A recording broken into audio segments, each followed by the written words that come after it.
ಉಯ್ಯಾಲೆಯಲ್ಲಿ ಕುಳಿತ ಶಿವೆಯನ್ನು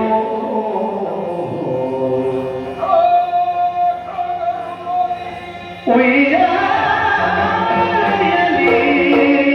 ಕುಳಿತೀಗ ಶಿವೆಯನ್ನು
ನಮ್ಮ ನಾಡಿಗೆ ಉಚ್ಚಾರ ಆದದ್ದು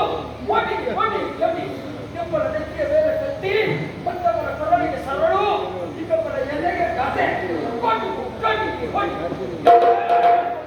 ಗೊತ್ತಿಲ್ಲವರು ನಾವು ಆದ್ರೆ ಅಮ್ಮ ಎನ್ನುವ ಎರಡು ಅಕ್ಷರದ ಮಹತ್ವಕ್ಕೆ ಏನಿರುವುದು ನಿನ್ನ ಪಟ್ಟ ನಿನ್ನ ಕಡಲ ಸಾರ್ಥಕವಾಯಿತು ತಾಯಿ ಸಾರ್ಥಕವಾಯಿತು ಅಮ್ಮ ಪದ ಕಮಲಗಳಿಗೆ ವಂದಿಸಿದ್ದೇನೆ ಇದು ಅಂತರಾಳದ ಮಾತು ಮಾತಾಡೋ ನೀನು ಯಾರು